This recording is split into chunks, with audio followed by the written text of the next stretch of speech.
Merci beaucoup, Adrien. Bonjour à toutes et tous. Je vous remercie d'être là et j'en profite pour vous remercier aussi pour tout le travail que vous faites au sein de la LDH, travail précieux dont nous allons avoir de plus en plus besoin. Je me suis permis de changer le titre. Je l'ai appelé « La contre-démocratisation scolaire en marche ». Je me suis dit que c'était pas mal de faire des petits clins d'œil politiques, puisqu'on va faire quelques petits clins d'œil politiques. Et puis, contre-démocratisation, évidemment, c'est le mot-clé sur lequel je vais revenir, et c'est un mot-clé sur lequel je travaille depuis quelques années. D'abord, en introduction, je vais commencer par une bonne nouvelle. Profitez-en, car il n'y en aura qu'une. La bonne nouvelle, c'est que, en effet, du point de vue de la démocratisation scolaire, nous avons des chiffres qui peuvent être assez encourageants. Alors, quelques exemples. Depuis les années 80, le taux de bacheliers en France a été multiplié par 4. C'est le fameux slogan de Jean-Pierre Chevènement, 80% d'une classe d'âge au bac. Nous avons atteint 80% d'une classe d'âge au bac. La proportion de diplômés du supérieur parmi les gens qui ont entre 25 et 34 ans a désormais dépassé la moitié. Donc ça aussi, c'est une bonne nouvelle. Vous avez un peu plus de 50% de la tranche d'âge 25-34 ans qui est diplômée du supérieur. Et puis une autre bonne nouvelle, parce qu'on les oublie souvent, en 15 ans, le nombre d'enfants en situation de handicap scolarisés en milieu scolaire a été multiplié par 3. Aujourd'hui, on est à 400 000. Voilà, je vous l'avais dit, c'était la seule bonne nouvelle, car des chiffres plus récents viennent très franchement relativiser ce que je viens de vous dire. Donc des chiffres de 2023. Je dis bien 2023. Aujourd'hui, à l'heure actuelle, si je prends par exemple l'ensemble des doctorats, vous avez seulement entre 10 et 15% des étudiants qui sont issus des classes populaires. Entre 10 et 15%. Dans les classes prépa, on tombe à 7%. Et à Normal Sup, donc très grande école que vous connaissez, nous sommes aujourd'hui à 2% d'étudiants issus des classes populaires. En revanche, si je me tourne du côté des lycées professionnels, il y a aujourd'hui 34%, donc plus d'un tiers des lycéens sont issus des classes populaires dans les lycées professionnels. Donc, on ne peut pas tellement dire en effet que la démocratisation scolaire est accompagnée de façon très efficace la massification scolaire. Ce qu'on appelle la massification scolaire, c'est l'entrée en quantité de jeunes dans le second degré. Une entrée qui s'est faite à partir des années 60, 70, c'est le produit du baby-boom. Vous connaissez le baby-boom, 1945, explosion des naissances. Et donc, évidemment, par effet logique, ces jeunes ont postulé aux portes du secondaire. Et il y a eu, je ne vais pas vous retracer toute l'histoire de la démocratisation scolaire, mais il y a eu un certain nombre de mesures, dont notamment le fameux collège dit unique en 1975, qui a été mis en place pour accueillir justement cette masse d'enfants qui toquaient aux portes du secondaire et qui jusque-là, à la fin de l'école primaire, qui se terminait plus tard, elle se terminait vers 13-14 ans, beaucoup d'entre eux entraient déjà dans le monde du travail. Donc ça, c'est l'effet quantitatif, ce qu'on appelle la massification. Et pour rendre possible la réussite de tous ces enfants, d'où qu'ils viennent et quels qu'ils soient, il eût fallu que tout cela s'accompagne d'une démocratisation scolaire. En réalité, cette démocratisation scolaire, elle a peiné depuis le début, pour des raisons qui sont très connues par la sociologie de l'éducation, qui sont, on va dire, doubles. D'abord, des raisons structurelles. Et je ne vais pas passer beaucoup de temps dessus parce que ce n'est pas celles qui nous intéressent le plus, même si je vais quand même les rappeler parce qu'elles sont fondamentales, parce qu'elles existaient et elles existent encore, mais aussi pour des raisons conjoncturelles. Et il se trouve que là, nous sommes dans une conjoncture que l'on peut véritablement qualifier de contre-démocratisation, c'est-à-dire que autant avant, on pouvait avoir une sorte d'intention flottante de démocratiser, autant là, il y a vraiment, de mon point de vue, nous pourrons en discuter, mais une politique volontaire de stopper toute forme de démocratisation. Quelques mots donc sur les conditions structurelles. Qu'est-ce qui fait que cette institution scolaire, elle reproduit ou produit des inégalités, hein, c'est-à-dire qu'est-ce qui fait que, selon les chiffres que je viens de vous donner, hein, on est encore aujourd'hui à 2% d'enfants d'ouvriers à Normal Sup. Qu'est-ce qui fait que lorsqu'un enfant naît dans un milieu populaire, le destin au berceau, comme le dit le sociologue Camille Penny, pèse en France de façon beaucoup plus forte que dans les autres pays de l'OCDE. C'est quelque chose qui nous a été montré par la sociologie de l'éducation. On peut remonter évidemment Pierre Bourdieu, vous le connaissez tous. Bien d'autres ont travaillé après lui, mais ça reste évidemment notre figure tutélaire. Je peux aussi vous renvoyer aux travaux de Bernard Lahire qui sont plus récents et qui montrent bien, qui reviennent bien sur ces conditions structurelles. Ces conditions structurelles, je vais les résumer pour que vous les compreniez bien si jamais ce n'est pas forcément clair pour vous.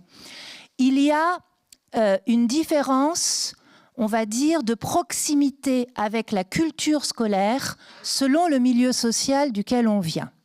C'est vraiment une question de proximité avec la culture scolaire.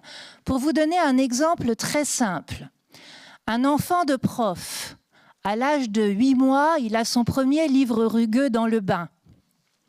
À 9 mois, il apprend ses couleurs. Et à 1 an, vous êtes tout content parce qu'il sait identifier les lettres de l'alphabet. Cet enfant, à 3 ans, lorsqu'il entre pour la première fois de sa vie à l'école maternelle, l'enseignant n'a même pas besoin de formuler des consignes. L'enfant a été élevé dans une petite école. Sa famille était déjà une petite école. Donc, il a un niveau de proximité avec la culture scolaire qui est maximum. En revanche, dans d'autres environnements familiaux, et ça n'a rien à voir avec des questions d'intelligence, hein, dans d'autres environnements familiaux, ce sont d'autres compétences qui ont été travaillées avec les enfants. Celle de l'autonomie, celle de s'occuper de son petit frère, plein d'autres choses qui ne sont pas évaluées à l'école. Et donc cet enfant de 3 ans, qui lui a grandi dans un autre milieu, lorsqu'il arrive à l'école maternelle, il a un niveau de distance à la culture scolaire maximum. Et lui, il a besoin de la consigne. Et il a besoin d'une consigne très claire, parce que sinon, il ne comprend pas. Eh bien, le fossé, il est là. Il est au moment de l'entrée dans l'école. Et ce fossé, on ne sait pas encore le réduire. On a des pistes, moi j'ai quelques propositions, hein, mais je ne suis pas ministre de l'Éducation nationale. On a des pistes, mais certaines n'ont pas encore été exploitées. L'une des pistes majeures étant peut-être de songer enfin à modifier la culture scolaire plutôt d'essayer de réduire la distance. Mais bon, ça c'est une piste qui est pour le moment pas du tout exploitée et pas du tout à l'ordre du jour. Ça, ce sont donc les raisons structurelles. Maintenant, évidemment, lorsque nous entrons dans une période comme celle dans laquelle nous sommes actuellement, on se trouve face à une difficulté encore plus importante, qui est que le conjoncturel vient renforcer ces raisons structurelles, dont on n'est toujours pas sorti. Le conjoncturel, c'est quoi? Ce sont les décisions récentes prises par les différents gouvernements, prises par les différents ministères de l'Éducation nationale et qui, au lieu de remédier à ces motifs structurels dont je vous ai parlé, vont au contraire les aggraver. Je ne vais pas en faire l'historique là non plus de façon trop longue. Je vais juste marquer d'une pierre blanche l'année 2017, l'année d'arrivée au pouvoir à la tête du ministère de Jean-Michel Blanquer, qui est véritablement... Oh, j'ai senti ce petit frémissement là. Qui est véritablement un moment d'accélération de l'histoire de la contre-démocratisation scolaire. Il est peut-être temps que je vous donne ma propre définition de la démocratisation scolaire pour que nous puissions continuer. Souvent, on entend la démocratisation scolaire, c'est le fait de faire réussir tous les enfants, quels qu'ils soient, quelles que soient leurs origines sociales, leurs origines culturelles, leur identité de genre, leur situation liée à leur santé, leur origine géographique, etc. Pourquoi pas? C'est une définition qui est déjà tout à fait recevable. C'est pas exactement la mienne. dans ma définition de la démocratisation scolaire, la question de la réussite scolaire ne se pose pas en ces termes-là. D'abord, réussite scolaire, en fait, c'est un terme que j'aime pas utiliser. J'aime pas le terme de réussite. La réussite, c'est toujours indexé à des normes sociales. Aujourd'hui, on est dans une société dans laquelle la réussite, c'est faire des études longues, être super fort en latin, gagner de l'argent. Même ça, c'est pas forcément déterminant en France. On espère quand même une société dans laquelle un jour les métiers du soin, les métiers de réparation auront, on va dire, une estime, une dignité égale à médecins, avocats, etc. Donc vous voyez, réussite, c'est pas forcément quelque chose qui parle comme concept. Donc je vais vous donner ma propre définition de la démocratisation scolaire et puis on va discuter à partir de ça. Moi, ce que j'entends par démocratisation scolaire, c'est le fait de donner la possibilité à tous les jeunes, à tous les enfants, quelles que soient donc leurs origines sociales, culturelles, leurs conditions de santé, leur identité de genre, leur origine géographique, etc. Donc, quelles que soient leurs différences, le fait de leur donner la possibilité d'accomplir la trajectoire scolaire de leur choix. Le mot-clé de cette définition, c'est celui de choix. Autrement dit, il faudrait, parmi les réformes à mettre en œuvre, et on en est loin, travailler sur cette question d'éducation au choix. Car vous n'êtes pas sans savoir que les enfants les plus fragilisés subissent tous des orientations subies, dont on fait croire qu'elles sont leurs choix. Au bout d'un moment, ils ont tellement intériorisé qu'ils ne pourraient pas faire autre chose qu'ils disent « bon, oui, d'accord, c'est mon choix, ok, c'est la péchaudronnerie, bon, bah, pourquoi pas, voilà ». Et en réalité, ce sont des modèles qui sont calqués par des gens, en général des enseignants, en toute bonne conscience, si j'ose dire, ce n'est pas du tout eux qui sont en question là-dessus, mais qui leur imposent des trajectoires scolaires alors qu'il n'y a pas de possibilité de choix. Jean-Michel Blanquer, lorsqu'il arrive au pouvoir en 2017, va travailler cette question du choix de façon en fait extrêmement perverse. Sa réforme du lycée est une réforme qui nous est présentée comme la possibilité offerte à tous les enfants de se faire leur petite recette. Donc des spécialités, alors moi je vais faire maths avec économie et puis avec anglais, puis moi je vais faire ci, ça, voilà. Il est donc parti d'une situation dans laquelle les dysfonctionnements structurels dont je vous parlais tout à l'heure étaient déjà là, très ancrés, pour faire croire qu'en ouvrant le panel de choix, il allait laisser la possibilité à tous les enfants quels qu'ils soient de faire des choix raisonnés. Vous voyez ce que je veux dire? Résultat des courses, on a eu des spécialistes du choix, les enfants des classes favorisées. Quand ils avaient quelques doutes, mais je pense que Julien en parlera, ils se faisaient un petit coaching d'orientation pour Parcoursup pour être sûr de faire les bons choix. Voilà. Et puis des enfants, en revanche, dans des familles complètement largués, et on les comprend, sur Parcoursup, les enseignements de spécialité, les machins, ce qu'il faut... Vous savez, c'est un stress, l'entrée en lycée, c'est un stress pour les familles qui est absolument énorme. Donc des familles perdues dans le labyrinthe administratif et technocratique de l'éducation nationale. Et là, vous voyez bien que le choix en question n'est pas du tout un choix raisonné. Et donc, vous avez plein d'enfants, et notamment dans les milieux les plus fragilisés, qui ont fait des choix de spécialité complètement par défaut, qui se sont retrouvés parfois dans des endroits où de toute façon la spécialité qu'ils voulaient faire, elle n'était même pas proposée, donc ils ne pouvaient pas la prendre, et puis qui se sont retrouvés ensuite en bout de course avec Parcoursup, complètement bloqués dans ne serait-ce que l'idée qu'ils puissent effectuer justement une trajectoire scolaire de leur choix. Ça, c'était déjà la première décision de Jean-Michel Blanquer, vous le voyez, extrêmement pernicieuse, c'est-à-dire faire croire les élèves et les familles, faire croire aux élèves et aux familles qu'ils avaient la possibilité du choix. Et donc, contribuer à leur faire intérioriser l'idée qu'ils ne pourraient pas être ailleurs. Là, vous avez ici, à cet endroit-là, j'insiste bien là-dessus de mon point de vue, vous avez un élément de maltraitance de la jeunesse qui est maximum. C'est-à-dire les convaincre un jeune qu'il ne pourrait pas faire autre chose. Assigner à résidence sociale un jeune à l'âge de 15 ans. Comme si ça ne suffisait pas, ceux qui lui ont succédé ont décidé que 15 ans, c'était peut-être un petit peu tard. Hein. Et donc peut-être on pourrait remonter un peu en amont. Pourquoi pas 11 ans? Pourquoi pas l'entrée en 6e?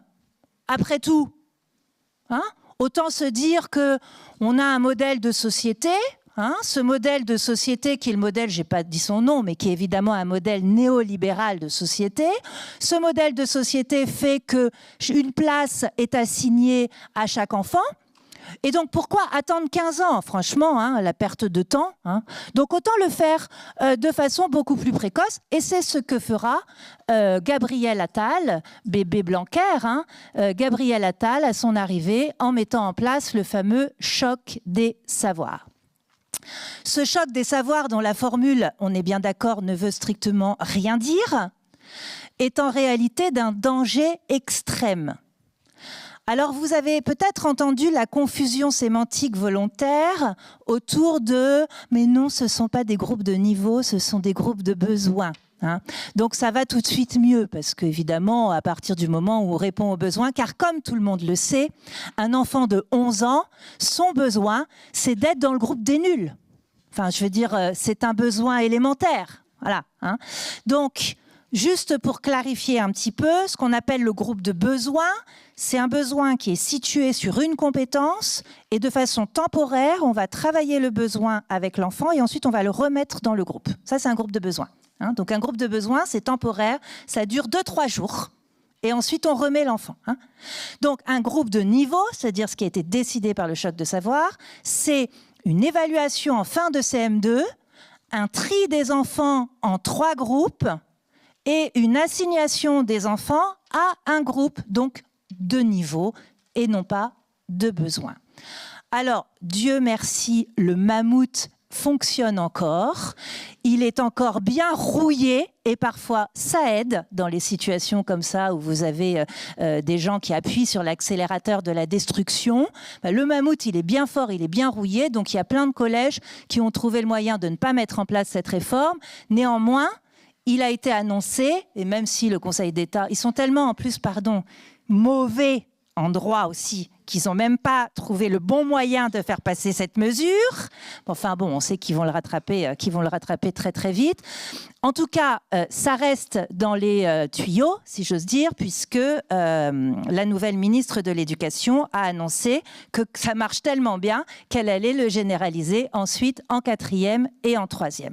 Je suis volontairement ironique parce que, comme dirait l'autre, c'est bon de rire parfois, mais en réalité, c'est évidemment absolument dramatique. Hein.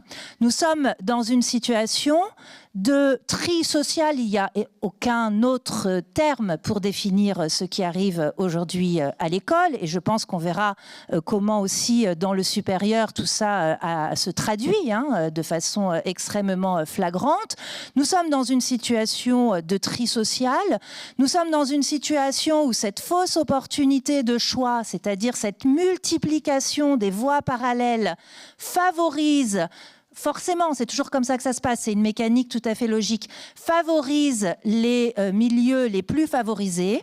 Nous sommes dans une situation du coup où cette définition que je vous donnais de la démocratisation scolaire tombe complètement à l'eau, dans la mesure où déjà les enfants les plus fragilisés avaient peu d'opportunités d'accomplir la trajectoire scolaire de leur choix, mais aujourd'hui, dès l'âge de 11 ans, on leur supprime la possibilité du choix.